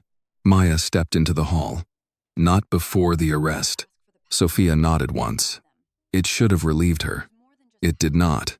They'll ask me for passwords, she said. Yes, I have them. Good. Sophia looked toward the office. There are more than passwords. He kept backup phrases in a family Bible in the library. Not because he's religious, because he thought no one would question a Bible. Maya turned to Moore. Library. Possible recovery phrases. Moore called to the agent behind Sophia. Secure the library. No one opens anything until photographed. Sophia's voice lowered. There's also a donor list hidden inside the Foundation Gala software. It looks like seating charts. Can you identify the file? Yes. Price joined them in the hall. Miss Bellavita, we'll take your statement and credentials in order. You are still represented by counsel? My attorney is on the way. Sophia swallowed. But I can give you file names now. Price nodded to another agent. Document her voluntary disclosure. Sophia looked at Maya. If I had waited one more week, he would have moved the money. I know. If I had waited one more day, the key would have changed. I know. Sophia's eyes moved to the red mark on Maya's cheek. I'm sorry he did that. Maya did not soften the answer. He did it because he wanted everyone to see. Yes. So everyone saw. Sophia closed her eyes briefly. When she opened them, she looked steadier. Then let them see the rest. For the next 2 hours, Harrington Oaks stopped functioning like a neighborhood and began functioning like an evidence map. Agents photographed the clubhouse office, the gatehouse, Dominic's home office, the library, the foundation files, the private server closet, and 3 locked cabinets in the garage apartment that Dominic had used for business records he did not want in the main house. Residents watched from porches and windows. Some spoke to each other in low voices. Others went inside and closed their curtains. The same people who had let Dominic raise his voice at a woman by the gates now watched federal evidence boxes move down his front steps.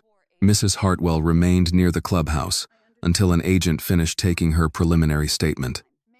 Then she walked toward Maya, holding herself upright with effort. I gave them my security recordings, she said. Thank you. They asked if I saw him strike you. And? Mrs. Hartwell's eyes reddened, but her voice did not break. I said yes. Maya nodded. That matters. It should have mattered before agents arrived. Yes. The older woman accepted the answer like a sentence she deserved. I'll say it again whenever they ask. Maya looked at her for a moment. Then, say it clearly. I will. By late afternoon, the first evidence van left the Bellavita house. The tote Maya had carried through every room of the operation rode in a sealed container with its relay preserved in the lower seam. The USB Sophia had passed through folded napkins and bakery boxes had been imaged, hashed, logged, and locked for transport. The office drive had yielded a full directory tree before removal. The Bible in the library had produced recovery phrases written in Dominic's own hand. Price stood beside Maya as the van pulled away. Preliminary review confirms laundering structure, municipal contacts, and South Ridge pressure files. The freeze holds. Maya watched the van turn toward the open gates. For how long? Long enough to stop the transfers. Long enough to make him fight from a cage instead of a throne. She looked toward the gate where Dominic had pointed at her and told her to leave. He'll still call it a misunderstanding. Price put his phone back into his jacket. He can call it Sunday dinner if he wants. The files don't care. Maya breathed out slowly. For the first time all day, she had no tray to carry, no cloth to fold, no roll to maintain. The house at the end of the road no longer felt sealed. The gate no longer felt owned by one man. Behind her, Moore called out for another evidence label. Sophia sat with her attorney under the clubhouse awning, giving file names in a calm, even voice. Mrs. Hartwell stood beside the registration table, telling a second agent exactly where she had been when Dominic struck Maya. Maya turned back toward the open gates. The arrest had taken minutes. The proof had taken months. And now, finally, the proof was moving. By the time the second evidence van left Harrington Oaks, the neighborhood had divided itself into 3 kinds of people.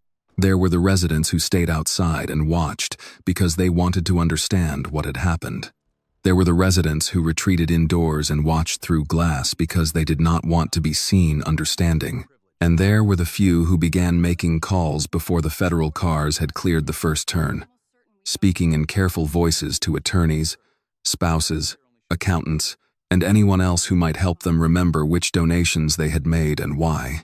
Maya stood near the clubhouse steps while an EMT documented the mark on her cheek. The woman worked gently, with a small camera and a clipboard. Any dizziness? She asked. No. Blurred vision? No. Pain when you open your jaw? A little. The EMT looked at her over the top of the form. That means, yes. Maya gave the smallest nod. Yes, thank you. Federal agents are honest about everything, except whether they're hurt. Maya looked at her. You knew? The EMT lifted one shoulder. Honey, I knew you weren't catering when Agent Price looked at you like you were the only person here who knew where the exits were. Maya almost laughed, but her jaw stopped her. The EMT handed her a cold pack wrapped in gauze. Hold that there for 10 minutes. And eat something today. You look like you've been living on coffee and responsibility. I had banana bread. That is not a meal. It had walnuts. That is still not a meal. Maya held the cold pack to her cheek and turned toward the clubhouse. Inside, the tables from the raffle had been pushed back against the wall. A few gift baskets remained untouched. The sheet cake had dried at the edges. A stack of raffle tickets sat beside a vase of flowers no one had taken home. The room looked like a party had been interrupted by truth and could not decide whether to clean itself up. Price came out with his phone in his hand. Preliminary press statement is going out in 20 minutes. It will name Bellavita-linked entities, but not you. Good. Your cover identity will stay out of the first release. For now, for as long as we can keep it out. Maya watched two residents walk past without looking at her. The man had spoken to Dominic earlier by the donor table. Now he kept his eyes fixed on the sidewalk. His wife touched her necklace and hurried beside him. They'll figure it out, Maya said. Some of them already have. That's not what I mean. They'll figure out they were part of the room. Price followed her gaze. That takes longer than asset freezes. Does it happen? Sometimes. Maya lowered the cold pack. Not often enough. No, Price said. Not often enough. Near the registration table, Mrs. Hartwell was speaking with another agent. She stood straight, both hands on the back of a chair, answering slowly but clearly. Yes, I saw him strike her. No, she did not provoke him.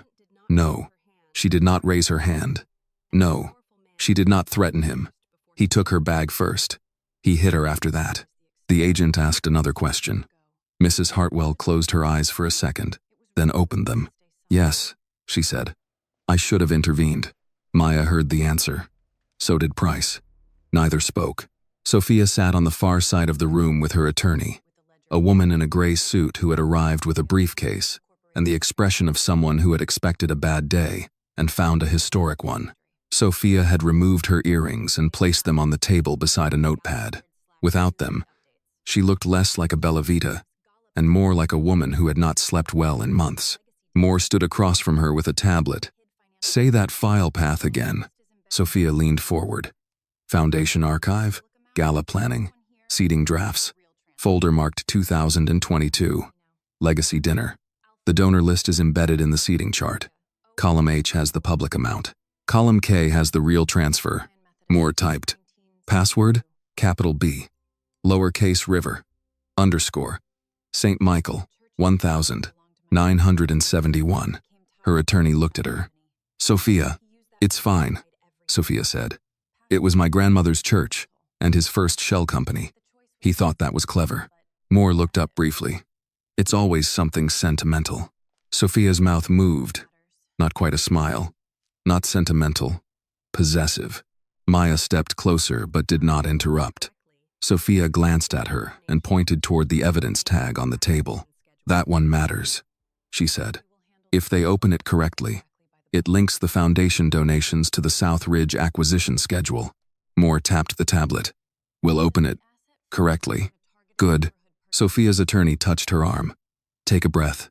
Sophia did, but only because someone had instructed her to. Then she looked at Maya again. When the news says asset freeze, does that mean the South Ridge purchases stop today? Pending review, Maya said. It means the money can't move the way it was supposed to. And the people there? They get time. Sophia looked down at her hands. Time is more than they had yesterday. Mrs. Hartwell finished her statement and walked toward them. For a moment, the older woman and Sophia stood facing each other with the strange discomfort of people connected by the same wrongdoing from opposite sides of a locked door. Sophia, Mrs. Hartwell said. Mrs. Hartwell. I didn't know. Sophia's face tightened. Mrs. Hartwell added, that is not an excuse. I'm only saying it because I should have tried harder to know. Sophia looked toward the windows, where the open gates were visible beyond the drive. Everybody knew something. Nobody wanted the whole sentence. The words landed quietly. Mrs. Hartwell accepted them without defense. Maya watched both women and thought of the directory names, the donor lists, the polite invitations, the brunches where people said renewal instead of removal, safety instead of pressure, progress instead of profit. Harrington Oaks had not been built by Dominic alone. He had supplied the cruelty. Others had supplied the silence, the checks, the introductions, the language that made harm sound civic. Price's phone rang. He stepped away, answered, and listened. His expression did not change, but his shoulders settled half an inch lower. When he returned, he said, "Freeze order confirmed across 7 primary accounts and 5 related entities. DOJ is moving on 3 more. Southridge hearing is suspended pending review." Sophia gripped the edge of the table. Mrs. Hartwell whispered, "Thank God." Maya said nothing at first. She looked at the sheet cake, the raffle prizes, the donor basket, the half-empty coffee urns. An hour ago, this room had been performing respectability. Now the performance had ended, but the props remained. "What about the press?" she asked. "Local first," Price said. "National will follow. The slap video is already circulating." Maya closed her eyes for 1 second. Sophia said, "I'm sorry." Maya opened her eyes. "You didn't hit me?" "No, but I helped set the timing. You helped set the proof. That doesn't make it easy to watch. It wasn't supposed to be easy." Mrs. Hartwell looked at Maya's cheek. "Will they show it over and over?" "Probably," Maya said. "That is cruel. It is also evidence." The older woman looked down. "I used to think those were separate things." Maya adjusted the cold pack against her cheek. "They aren't always." Outside, a small group of residents had gathered near the gate, not close enough to interfere, close enough to witness. A man from the homeowners board was speaking into his phone, repeating, "No comment," in a voice that grew thinner each time. The gate attendant stood with an agent, pointing to entries on the visitor log. 2 catering workers loaded trays into a van and kept glancing toward Maya with expressions that held apology, curiosity, and something like respect. One of them, the younger man from the service station, approached with a paper plate wrapped in foil. "Ma'am," he said, then seemed unsure whether that was the right word. "Maya is fine," she said. He held out the plate. "There's chicken salad sandwiches left. The EMT said you need food." The EMT from across the room called. "I did say that." Maya took the plate. "Thank you." He nodded, lowered his voice, and said, "He talked to staff like that all the time. Not always that loud, but like that." "Did you record anything?" He hesitated. "Sometimes." Price turned toward him. "Would you be willing to speak with an agent?" The young man looked at the open gates, then at Dominic's empty place by the walkway. "Yeah," he said. "I think I would." That was how it began. Not with a speech, not with a courtroom moment, but with one worker holding a foil-wrapped sandwich and deciding that his phone mattered. Within the next hour, 2 servers offered videos. A florist turned over a voicemail. A driver remembered late-night pickups at the Bella Vita residence. A clubhouse employee admitted Dominic's office had used the private room after hours more often than anyone logged. None of it replaced the digital evidence. It did something different. It gave the files a human outline. Maya ate half the sandwich because the EMT was watching. The bread was soft, the chicken salad too sweet, the kind served at church luncheons and retirement receptions all over the South. It tasted, strangely, like normal life, insisting on continuing. By early evening, the clubhouse was mostly cleared. Evidence tags remained where ordinary objects had become relevant. The donor basket, the registration laptop, the raffle table, the auxiliary panel outside, the route from the entrance to the gate. Mrs. Hartwell stood beside Maya as the last residents drifted away. "I have spent years sending checks to foundations because the invitations came from people I knew," she said. "Because the letterhead looked proper. Because the men at the podium spoke about neighborhoods, as if neighborhoods were lawns." Maya looked at her. "What will you do now?" Mrs. Hartwell did not answer quickly. That was to her credit. Easy answers would have sounded false. "I'll start with the checks," she said. Then the board minutes. Then the camera footage. Then I'll call the women who sat in my kitchen and said South Ridge was a done deal. And tell them what? That we are too old to keep pretending ignorance is manners. Maya nodded once. That's a start. The sun had dropped low enough to put the gatehouse in shadow. The iron gates remained open for federal vehicles still moving in and out. For years, they had marked who belonged and who did not. That evening, they looked more like evidence than architecture. Price came to stand beside Maya. You're done here for tonight. Maya looked toward the Bellavita house. For tonight, he repeated. She accepted it. As she walked toward the waiting federal car, she passed the spot where Dominic had slapped her. There was no sign of it on the stone. No mark, no crack, no stain. Just the memory of his hand, the camera above the gate, and the exact second every phone began to ring. Maya paused only long enough to pick up one folded cloth that had been missed beside the planter. It had fallen from her tote during the confrontation. She turned it over in her hand, then placed it into an evidence bag an agent held open for her. Chain of custody? The agent asked. Maya looked at the cloth, then at the open gates. Everything, she said. Chain everything. And for the first time that day, every person around her did exactly what she said. By Monday morning, Harrington Oaks had learned a new language. Residents who had once said foundation began saying subpoena. Men who had spoken comfortably about renewal now asked what exactly counted as a related entity. Women who had written checks at luncheons called their accountants before breakfast. The guardhouse log, the donor software, the raffle laptop, the private network, and the camera footage had become words people lowered their voices around. Maya sat in a conference room at the Atlanta field office with a cold cup of coffee, a folder of medical documentation, and the same canvas tote sealed in a clear evidence container on the table across from her. The tote looked smaller inside plastic, less ordinary, more honest. Agent Price stood near the screen while Lena Moore connected her laptop. Before we start, Price said, the Department of Justice confirmed the emergency freeze remained in place overnight. No successful transfers from the Bellavita accounts after the alert went live. Maya looked up. Attempts? 4. Moore clicked the remote, and a chart appeared on the screen. 3 from offshore linked accounts tied to Bellavita Foundation reserves. 1 from a shell company connected to South Ridge parcel acquisition. All blocked. Time-stamped within 11 minutes of Dominic's arrest.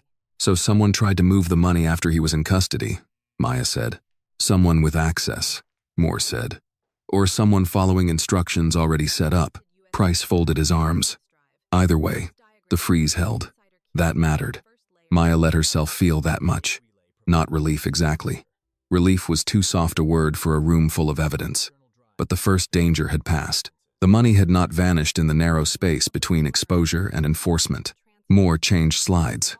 The next screen showed file paths recovered from the USB and Dominic's office drive. Sofia Bellavita's access key opened the first layer. The relay at the gate completed the full image. The office capture from Sunday provided the network map. The external drive gave us cross-references. Together, they establish a working structure, not scattered suspicion. She pointed to 3 columns: public donor amount, actual transfer, linked entity. Maya leaned forward. Names filled the left side of the chart. Some were companies, some were trusts, some were civic groups, whose names sounded like they belonged on plaques outside libraries. Bellavita Foundation sat at the center, clean and respectable in public records, surrounded by wires it was never supposed to show. Moore continued. Column H in the gala seating file showed declared donations. Column K showed actual transfer values routed through secondary accounts. Those amounts were later matched to parcel pressure operations in South Ridge. Price looked at Maya. Your audio from the office helps establish intent. Maya knew which line he meant before he played it. Dominic's voice came through the speakers. Addresses make them removable. The room stayed quiet after the clip ended. Moore did not comment on the cruelty of the sentence. She did not need to. She moved to the next slide, where addresses from South Ridge were grouped by status: elderly owner, tax lien risk, insurance vulnerability, church parcel, family holdout, pending pressure. Maya read the categories without blinking. That was the language Dominic's world preferred. Not people, not lives, not kitchens where women kept pill bottles arranged by height, not porches where men drank coffee before a morning shift. Categories, risks, opportunities. Price, shut the audio off. Civil Rights Division is being looped in. Financial crimes is already deep in the accounts. Public Corruption Unit has the municipal contact list. What about the hearing? Maya asked. Suspended. The city announced it at 8:40. Moore added, after they were asked whether they wanted to hold a public meeting while half the agenda was under federal review. For the first time, that morning, Maya allowed the corner of her mouth to move. That would have been a poor look. Municipal governments occasionally recognize those, Moore said. Price moved to the next item. Sophia's cooperation is being formalized. Her counsel provided additional passwords this morning. She also identified the family Bible recovery phrases and the seating chart structure before we accessed them, which helps document voluntary cooperation. Is she safe? Maya asked. She's in protective housing for now. Maya nodded. Good. Price looked at her for a beat. You're not responsible for her after handoff. I know. You say that often. It's often true. Not always. Maya did not answer. Moore closed her laptop halfway. There's one more thing. The screen changed again. A video still appeared from the gate camera. Dominic's hand was raised. Maya stood beside the tote. The image was clear enough to make the room feel colder. We pulled synchronized footage from the gate post, Mrs. Hartwell's exterior camera, and a resident phone video, Moore said. The timing is clean. The strike, the bag, the transfer completion, and the first alert line up within the same minute. Price's voice softened, though not much. This will likely become public. It already is, Maya said. Not like this. Not synchronized. Not with you identified. Maya looked at the still image. She had lived the moment from inside her body. The slap, the heat in her cheek, the need to keep the tote close, the green pulse beneath her collar, Sophia's hand, the phones lighting all at once. On the screen, it looked simple. A powerful man striking a woman he thought had no power. That was what the country would see first. It was not the whole case, but it was the door people would walk through. Use what you need, Maya said. Price studied her. That is not the same as asking whether you're ready. No, she said. It isn't. Moore closed the laptop fully. For what it's worth, the footage doesn't make you look weak. Maya looked at her. I wasn't worried about that. I know, Moore said. I meant it makes him look exactly as small as he is. The sentence stayed with Maya after the meeting ended. By noon, the first official statement went out. It did not read like the news alerts. It was careful, federal, dry enough to survive court. Dominic Bellavita and multiple associated entities were under investigation for money laundering, extortion-related financial conduct, public corruption, and fraudulent activity tied to real estate acquisitions. Assets had been frozen by court order. Electronic evidence had been secured. The South Ridge Review was active and ongoing. The statement did not call him a monster. It did not call Maya brave. It did not call the gates symbolic. It did not need to. It listed the entities, the warrants, the orders, and the agencies involved. The law moves slowly, Maya thought, but when it arrives with proof, it does not need to shout. At 1:30, Mrs. Hartwell called. Maya almost let it go to voicemail, then answered. Maya, the older woman said. I hope I'm not interrupting. No, ma'am. I watched the statement. It was a statement, not something to watch. You know what I mean? Mrs. Hartwell paused. They did not mention you. Not by name, but they will. Probably. I wanted to tell you before reporters start circling like crows. I sent copies of my security footage to the agents and to my attorney. I also wrote down everything I remember from the board meetings where South Ridge came up. Maya leaned back in her chair. That's good. There are checks too. I don't know whether they matter. They may. I'm having them copied. All of them. Mrs. Hartwell's voice tightened. I cannot undo what I didn't say at the gate. No. I know. A breath. So I am not asking you to make me feel better. I am telling you what I'm doing. Maya looked through the glass wall of the conference room at agents moving between desks, carrying files, coffee, evidence forms, the ordinary machinery of consequence. "Then keep doing it," she said. "I intend to." After the call, Maya sat still for another minute before opening the sandwich the office assistant had left beside her coffee. Turkey, lettuce, tomato, mustard on wheat, practical food, no ceremony. She ate half because the EMT's voice from the day before had somehow followed her into Monday. By afternoon, more digital confirmations arrived. The Foundation Reserve account linked to 3 shell companies. The shell companies linked to property pressure services. Those services linked to inspections, insurance complaints, and legal notices sent in clusters to Southridge addresses after owners refused early purchase offers. The donor software matched public charity events to private funding schedules. The Bible recovery phrases opened a cold wallet account. Dominic had assumed no one would touch because he had hidden greed inside a sacred object. Each confirmation turned rumor into architecture. Near 5, Price stopped by Maya's desk with a printed page. "Media has your name." Maya took the page. The headline was blunt. "Undercover FBI agent posed as Maid in Bella Vita investigation." Beneath it was a still from the gate video, cropped tightly around her face and Dominic's raised hand. For a moment, the office sounds dimmed. Not from fear, from recognition. Her cover was gone. The woman who had entered through service doors, accepted leftover casserole, folded towels, poured coffee, and carried the truth in a cleaning bag no longer existed in private. Now she belonged to the public version of the story, and the public always wanted things simpler than they were. Price stood beside her. "We can limit your exposure for a while, but not erase it. I know. You want time before the press pool?" "Yes. How much?" Maya looked again at the photo. The cheek, the gate, Dominic's hand. The frame did not show the relay, the USB, the directories, Sophia's signals, Evelyn's hesitation, the months of listening. It showed 1 second because 1 second was easier to understand. "Until tomorrow," she said. Price nodded. "Done." Maya folded the printed page and placed it inside the case file. Not on top. It was evidence of something, but not the whole thing. That evening, as the office thinned, Maya opened the Southridge acquisition list again. She did not study the companies this time.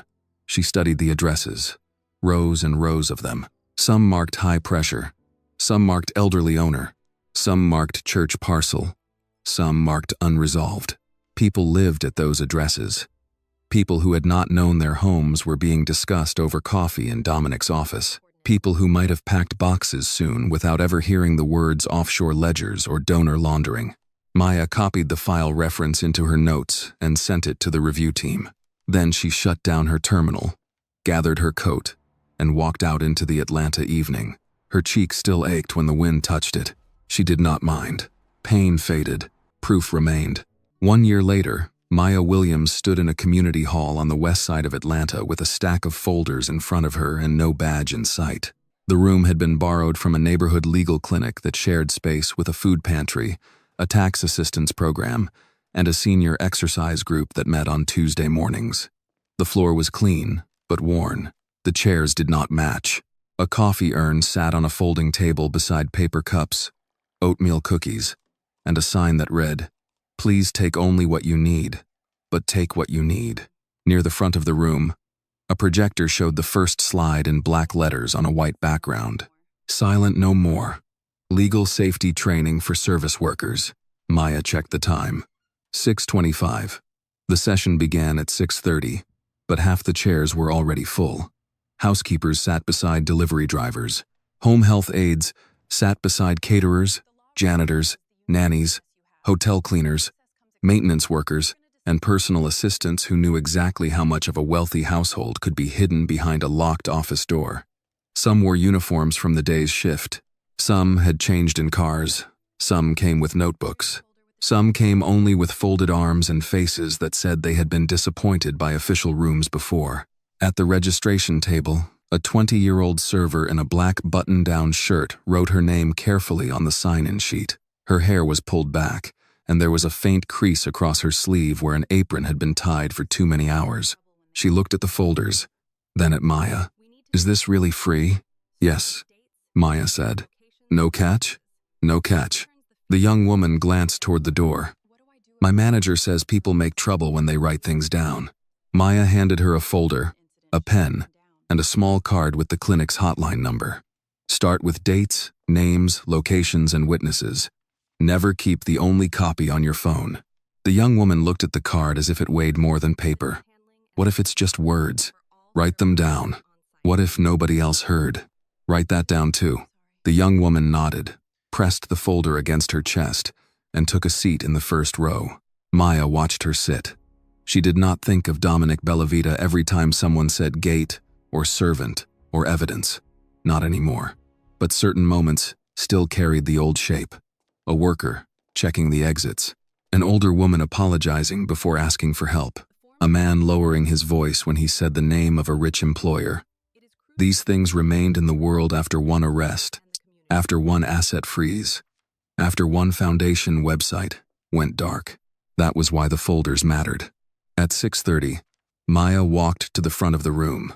Conversations faded without her asking. She wore a simple navy blouse, dark slacks, and no visible weapon. No federal jacket.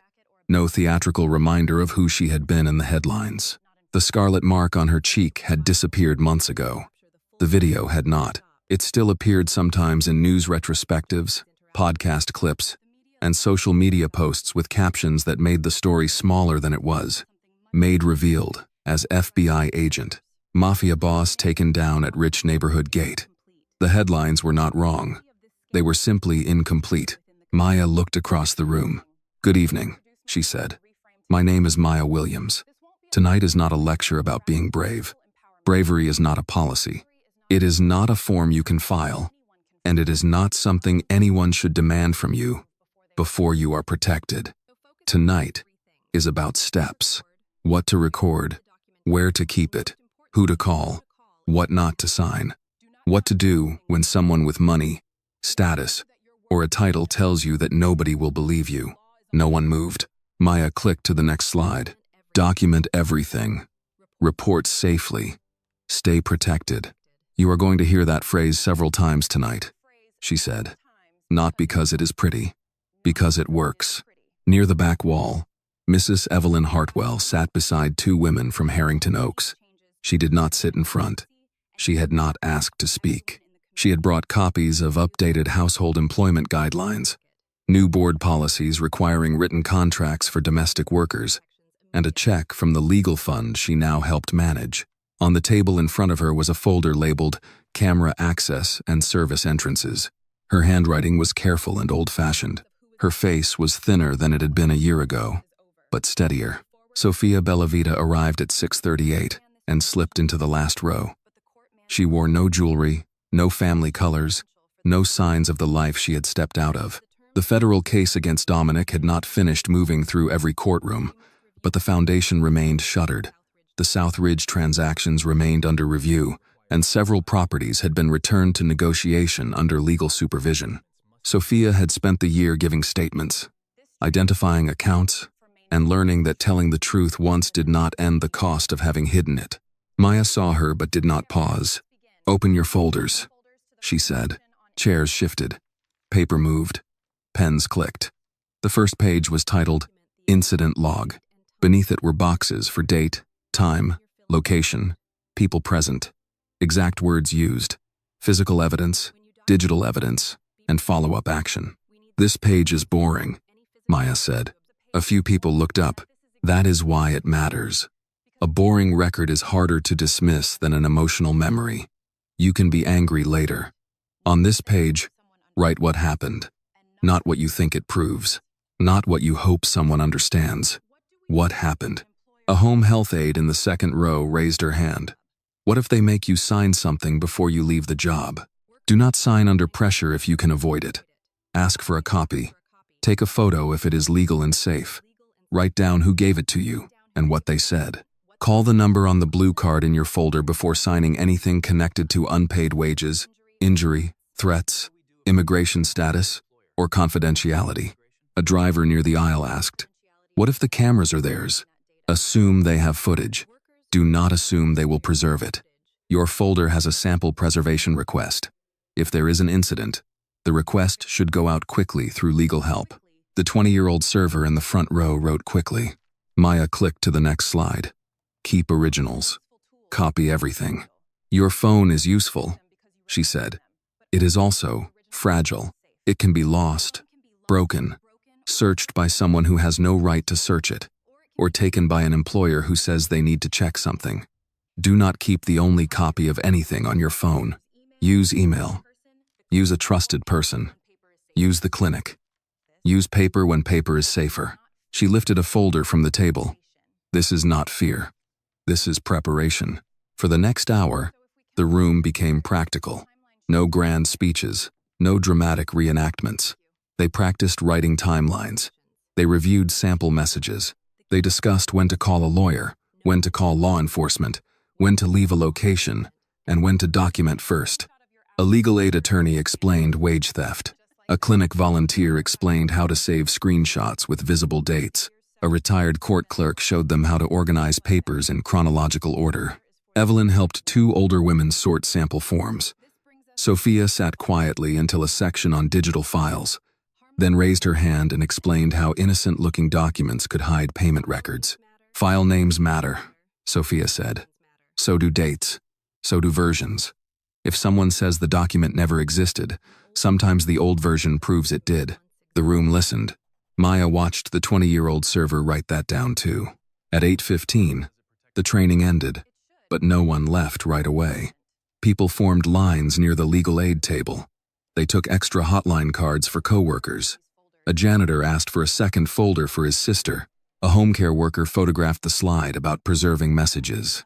The young server from the front row approached Maya after most of the chairs had emptied. I thought it would be about fighting back, she said. Maya capped a marker. This is fighting back. The young woman looked down at the folder in her arms. It doesn't feel like it. It will. She nodded, then walked to the registration table and took 3 more hotline cards. When the hall finally cleared, Maya collected the leftover pens and stacked the unused folders. Evelyn came forward carrying an empty coffee tray. I can stay and help clean, Evelyn said. Maya took the tray from her. You already did. I am learning not to disappear after the difficult part. That's useful. Evelyn smiled faintly. At my age, useful is a compliment. Across the room, Sophia closed a box of handouts. Where do these go? To the clinic office, Maya said. Then we print more. Sophia lifted the box. How many more? Maya looked at the sign-in sheet. Every line was filled. Several names had been added on the back. As many as they need. Outside, Atlanta had settled into evening. Cars moved along the avenue. A bus stopped at the corner and opened its doors. Workers stepped on and off with bags, uniforms, tired feet, and private worries they had not yet named. Maya stood at the entrance of the hall and watched the 20-year-old server cross the sidewalk with her folder under one arm and 3 hotline cards in her pocket. There were no iron gates here, no polished stone walkway, no man pointing at her and calling her trash, just a door propped open with a rubber wedge and a room behind it where people had learned how to write things down, keep copies, ask for help, and refuse to let someone else control the record. Maya went back inside. The projector was still on. The final slide filled the front wall. Document everything. Report safely. Stay protected. Maya picked up the marker, turned to the next blank board, and wrote the date for the next training. Then, she underlined it once, capped the marker, and began setting out fresh folders. The lesson from Maya's story is simple but powerful. Silence can protect injustice, but truth, when carefully documented and bravely carried, can break even the strongest gates. Power does not always fall because someone shouts louder. Sometimes it falls because one person stays steady, gathers proof, and refuses to let fear decide what is right. Thank you for listening all the way to the end of this story. Your time, your attention, and your heart mean more than words can say. If this story touched you, please share your thoughts in the comments. Let us know what you liked, what could be told better, and how we can improve the storytelling in future episodes. And if you have a powerful true story, a family memory, or an inspiring experience about justice, courage, betrayal, or kindness, please send it to our channel. Your story may become the next voice that reminds someone out there that they are not alone. This video is a work of fiction created with the assistance of artificial intelligence. All characters, events, and situations are not real and do not represent any actual people or true stories. The content is intended for storytelling and emotional illustration only.